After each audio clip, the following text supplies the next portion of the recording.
ಈ ಮುಚ್ಚಿಗೆಯನ್ನು ನಾವು ತೆಗೆದಾಗ ಇಲ್ಲಿ ನೋಡಿ ಜೀವ ವೈವಿಧ್ಯತೆಗಳು ಯಾವ ಥರ ಇದೆ ಅಂತ ಕೈಯಲ್ಲೇ ಸಹಿತ ನಾವು ಅದನ್ನು ಮಣ್ಣನ್ನು ಈ ತರಹ ರೂಪಾಂತರ ಮಾಡ್ಬೋದಿದೆ. ಕ್ಯಾಲ್ಸಿಯಂ ಆ್ಯಂಡ್ ಮೆಗ್ನೀಷಿಯಂ ಅವೆರಡು ಬಾಂಡ್ ರೂಪದಲ್ಲಿ ಇವತ್ತು ಕೆಲಸ ಮಾಡುತ್ತೆ ಮಣ್ಣಿನ ಮೇಲೆ. ಇಡೀ ನಮ್ಮ ಒಂದು ತೋಟವೇ ಸಹಿತ ಈ ತರಹ ಒಂದು ಮಣ್ಣಿನ ಕಣರಚನೆ ಆಗಿದೆ. ಜೀವ ವೈವಿಧ್ಯತೆಗಳು ಬದುಕಕ್ಕೆ ಏನು ಬೇಕೋ ಆ ವಾತಾವರಣ ಎಲ್ಲ ಸೃಷ್ಟಿಯಾಗಿರ್ತದೆ. ನಾನು ಪ್ರಕಾಶ್ ಮಂಚಾಲೆ ಅಂತ. ಈ ಮಂಚಾಲೆ ಅನ್ನೋದು ಒಂದು ಹಳ್ಳಿ, ಅದು ಸಾಗರ ತಾಲೂಕು ಶಿವಮೊಗ್ಗ ಜಿಲ್ಲೆಯೊಳಗೆ ಇರ್ತಕ್ಕಂಥದ್ದು. ನಾನು ಒಬ್ಬ ಸಾವಯವ ಕೃಷಿಕ. ಆ ಸಾವಯವ ಕೃಷಿಕ ಆದರೂ ಸಹಿತ ಸಹಜ ಕೃಷಿಗೆ ನಾನು ಈಗ ನನ್ನ ತೋಟವನ್ನು ಪರಿವರ್ತನೆ ಮಾಡಿದ್ದೀನಿ. ಆ ಸಹಜ ಕೃಷಿಯೊಳಗೆ ಕಾಡು ಮಾದರಿಯ ತೋಟ ಅಂತಕ್ಕಂತಹ ಒಂದು ವಿಧಾನ ನಾನು ಅನುಸರಿಸಿ ನಾನು ಕೃಷಿ ಮಾಡ್ತಾ ಇರ್ತಕ್ಕಂಥದ್ದು. ಈ ಕೃಷಿ ವಿಧಾನದಲ್ಲಿ ನಾವು ಹೊರಗಡೆಯಿಂದ ಏನೂ ತರೋದಿಲ್ಲ. ಅಂದರೆ ಈಗ ಉಪಯೋಗಿಸ್ತಾ ಇರ್ತಕ್ಕಂಥದ್ದು ಅಂತಂದರೆ ಸುಣ್ಣ ಮತ್ತು ಬೋರ್ಡು, ಇಲ್ಲಿ ಎರಡು ಹೊರಗಡೆಯಿಂದ ತರೋದು ಬಿಟ್ಟರೆ ಇಡೀ ನಮ್ಮ ಕೃಷಿಯ ಭೂಮಿಯಲ್ಲೇ ಸಿಗ್ತಕ್ಕಂತಹ ಒಂದು ಸಸ್ಯ ವೈವಿಧ್ಯತೆ, ಸಸ್ಯ ತ್ಯಾಜ್ಯ ಇವಿಷ್ಟು ಸಹಿತ ನಾನು ಇಲ್ಲಿ ಬಳಸ್ಕೊಂಡು ಕೃಷಿ ಮಾಡ್ತಾ ಇರ್ತಕ್ಕಂಥದ್ದು. ಈಗ ಸುಣ್ಣ ಅಂತಕ್ಕಂಥದ್ದು ನಮ್ಮ ಪೂರ್ವದಲ್ಲೆಲ್ಲ ಅದರ ಬಳಕೆ ತುಂಬ ಕಡಿಮೆ ಇತ್ತು. ನಾನು ಒಬ್ಬ ವಿಜ್ಞಾನಿಗಳ ಹತ್ರ ಇದೇ ಪ್ರಶ್ನೆ ಮಾಡಿದೆ, ಸಸ್ಯಗಳು ಅಷ್ಟು ಚೆನ್ನಾಗಿ ಬೆಳೆಯುತ್ತಲ್ಲ, ನೀವು ಅಲ್ಲಿ ಆ ಕಾಡಿನಲ್ಲಿ ನಾವು ಯಾಕೆ ಸುಣ್ಣ ಕೊಡಬೇಕು, ಹಾಕಿದರೆ ಅದೇ ಥರ ಆಗಲ್ವೇ ಅಂತ ಕೇಳಿದೆ. ಆವಾಗ ಅವ್ರು ಹೇಳಿದರು, ಒಂದು ಕಾಡಿನಲ್ಲಿ ಸಸ್ಯ ವೈವಿಧ್ಯತೆ ತುಂಬ ಇರ್ತದೆ. ಕೆಲವು ಮಣ್ಣಿನ ಒಂದು ಪೋಷಕಾಂಶಗಳನ್ನು ಹೀರಿ ಮತ್ತು ಮಣ್ಣಿಗೆ ಕೊಡುವಂತಹ ವ್ಯವಸ್ಥೆಗಳು ಸಸ್ಯಗಳು ಮಾಡ್ಕೊಳ್ತವೆ. ಆದರೆ ಇಲ್ಲಿ ನೀವು ನೆಟ್ಟು ಬೆಳೆಸಿರ್ತಕ್ಕಂಥ ಸಸ್ಯಗಳಲ್ಲಿ ಆ ವೈವಿಧ್ಯತೆಯನ್ನು ಕಾಣೋಕ್ಕಾಗೋದಿಲ್ಲ. ಹಾಗಾಗಿ ಮಣ್ಣಿನಲ್ಲಿರ್ತಕ್ಕಂಥ ಕೆಲವು ಪೋಷಕಾಂಶಗಳ ಕೊರತೆ ಕಂಡುಬರ್ತದೆ. ಹಾಗಾಗಿ ಆ ಪೋಷಕಾಂಶಗಳ ಸಮತೋಲನ ಇಲ್ಲದೇ ಇದ್ದರೆ ಆ ಸಸ್ಯಗಳ ಬೆಳವಣಿಗೆಗಳು ಕುಂಠಿತ ಆಗ್ತದೆ, ಫಲದಲ್ಲಿ ಅದರದ್ದು ನಾವು ಕಂಡುಬರ್ತದೆ. ಹಾಗಾಗಿ ಕೆಲ ಪೋಷಕಾಂಶಗಳನ್ನು ನಾವು ಕೊಡಬೇಕಾಗ್ತದೆ. ಅದರಲ್ಲಿ ಸುಣ್ಣವನ್ನು ಕೊಟ್ಟು ಮಣ್ಣಿನ ಒಂದು ಗುಣಧರ್ಮಗಳು ಚೆನ್ನಾಗಾದಾಗ ಬಾಕಿ ಪೋಷಕಾಂಶಗಳು ನೀವು ಕೊಡದೇ ಇದ್ದರೂ ಸಹಿತ ಅದು ತನ್ನನ್ನು ಮ್ಯಾನೇಜ್ ಮಾಡೋಷ್ಟು ಈ ಸಸ್ಯಗಳಿಗೆ ಆ ಚೈತನ್ಯ ಇದೆ. ಹಾಗಾಗಿ ಸುಣ್ಣವನ್ನು ಮಾತ್ರ ಮಲೆನಾಡು ಪ್ರದೇಶದಲ್ಲಿ ಯಾರು ಸಾವಯವ ಕೃಷಿ ಮಾಡ್ತಾರೋ, ಕೃಷಿ ತ್ಯಾಜ್ಯವನ್ನು ಜಾಸ್ತಿ ಬಳಸ್ತಾರೋ ಅವರು ಉಪಯೋಗಿಸ್ಬೇಕು ಅಂತಕ್ಕಂಥದ್ದು ವಿಜ್ಞಾನಿಗಳು ಹೇಳಿದರು. ಅದನ್ನು ನಾನು ಫಾಲೋ ಮಾಡ್ತಾಯಿದ್ದೀನಿ. ಅದು ನನಗೆ ಅವ್ರು ಹೇಳಿರ್ತಕ್ಕಂಥದ್ದು ಸತ್ಯ ಅಂತ ನಾನು ಕಂಡು ಬರ್ತಾಯಿದೆ. ಇಲ್ಲಿ ಸಸ್ಯ ವೈವಿಧ್ಯತೆ ಇದೆ. ಅಲ್ಲಿ ಆ ಸಸ್ಯ ವೈವಿಧ್ಯತೆ ಏನು ಕೃಷಿ ತ್ಯಾಜ್ಯಗಳಿದೆಯಲ್ಲ, ಈ ಮಣ್ಣಿನಲ್ಲಿ ನಾನು ಅದನ್ನು ಯಾವ ರೀತಿ ಬೇಕೋ ಆ ಥರ ಹಾಸ್ಕೊಂಡು ತೇವಾಂಶವನ್ನು ಉಳಿಸ್ಲಿಕ್ಕೆ ನಾನು ಅದನ್ನು ಒಂದು ರೀತಿಯಲ್ಲಿ ಮುಚ್ಚಿಗೆ ಟೈಪಲ್ಲಿ ಮಾಡಿದ್ದೀನಿ. ಈ ಮುಚ್ಚಿಗೆಯನ್ನು ನಾವು ತೆಗೆದಾಗ ಅಥವಾ ಮಣ್ಣಿನಲ್ಲಿ ಅದನ್ನು ಸರಿಸಿದಾಗ ಇಲ್ಲಿ ನೋಡಿ ಜೀವ ವೈವಿಧ್ಯತೆಗಳು ಯಾವ ಥರ ಇದೆ ಅಂತ ಇಲ್ಲಿ ನೋಡಿ.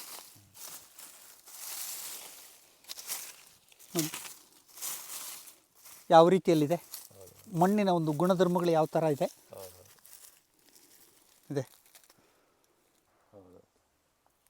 ಇಡೀ ನಮ್ಮ ಒಂದು ತೋಟವೇ ಸಹಿತ ಈ ತರಹ ಒಂದು ಮಣ್ಣಿನ ಕಣರಚನೆ ಆಗಿದೆ ನೋಡಿ.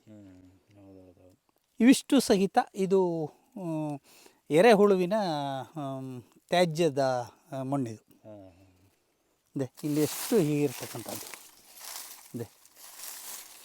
ಇಲ್ಲಿ ನೋಡಿ. ಈಗ ಜೂನಲ್ಲಿ ಹಾಕಿರ್ತಕ್ಕಂತಹ ಏನು ಮಿನ್ಶಕ್ತಿಯ ಒಂದು ಹರಳಿನ ರೂಪದಲ್ಲಿರ್ತಕ್ಕಂಥದ್ದು ಇದು ಜೂನಲ್ಲಿ ಕೊಟ್ಟಿರ್ತಕ್ಕಂಥದ್ದು, ಇನ್ನೂ ಕರಗಿಲ್ಲ.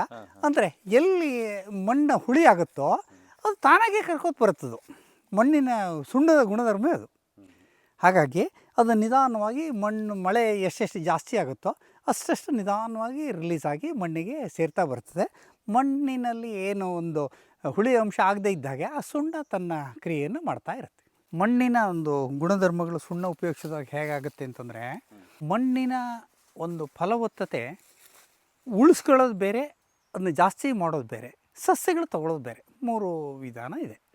ಈಗ ಇಲ್ಲಿ ನಾವು ಈಗ ಗೊಬ್ಬರಗಳನ್ನು ಏನೋ ಕೊಡ್ತೀವಿ ಅಂತ ಇಟ್ಕೊಳ್ಳೋಣ ಸಸ್ಯಗಳಿಗೆ. ಅದು ತಗೊಳ್ಳೋಂಥ ಸ್ಥಿತಿಯಲ್ಲಿ ಮಣ್ಣಿರಬೇಕು. ಆ ಮಣ್ಣಿರ್ತಕ್ಕಂತಹ ಸ್ಥಿತಿಗೆ ನಾವು ಆ ರೂಪಾಂತರ ಮಾಡ್ಕೊಂಡಾಗ ಮಾತ್ರ ಅದು ಸಸ್ಯಗಳು ತಗೊಳ್ತದೆ. ಆ ಸಸ್ಯಗಳು ತಗೋಬೇಕಾದ್ರೆ ಮಣ್ಣು ಹೇಗಿರಬೇಕು ಅಂತ ಒಂದು ವಿಜ್ಞಾನದ ಒಂದು ಮಾಹಿತಿ ನನಗೆ ಒಮ್ಮೆ ವಿಜ್ಞಾನಿಗಳು ಹೇಳಿದ್ದು. ಒಂದು ಮಣ್ಣಿನಲ್ಲಿ ಒಂದು 25% ತೇವಾಂಶ ಇರಬೇಕು. ಒಂದು 25% ಅದರಲ್ಲಿ ಗಾಳಿ ಇರಬೇಕು. ಒಂದು 5% ಜೀವಾಣುಗಳು ಇರಬೇಕು.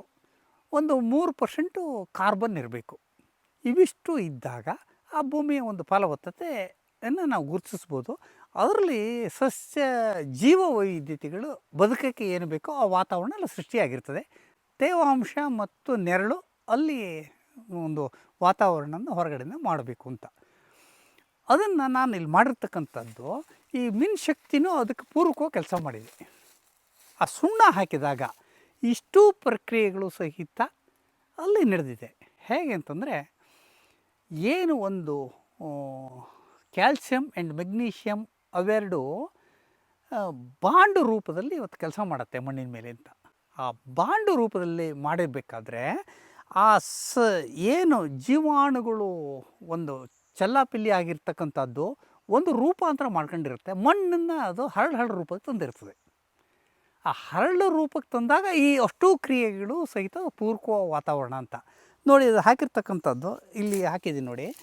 ಇಲ್ಲಿ ನಿಮಗೆ ಈ ತರಹ ಮಣ್ಣಿನ ಒಂದು ಗುಣಧರ್ಮವನ್ನು ನಾನು ನೋಡ್ತಾ ಹೋಗ್ಬೋದು. ಇಲ್ಲಿ ನೋಡಿ ಮಣ್ಣು ಯಾವ ರೀತಿಯಲ್ಲಿ ನಮಗೆ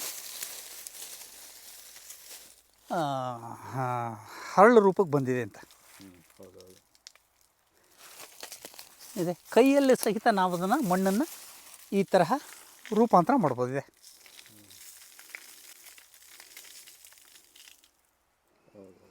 ಎಲ್ಲಿ ಈ ತರಹ ರೂಪಾಂತರ ಆಯಿತೋ ಗಾಳಿ ಆಡುತ್ತೆ, ತೇವಾಂಶ ಇರ್ತದೆ, ಅಲ್ಲಿ ಒಂದು ಕಾರ್ಬನ್ ಈ ಸಸ್ಯ ವಸ್ತುವಿಂದ ಅಲ್ಲಿ ಕಾರ್ಬನ್ನು ತಾನಾಗಿ ಕ್ರಿಯೇಟ್ ಆಗುತ್ತೆ, ನೆರಳಿರ್ತದೆ.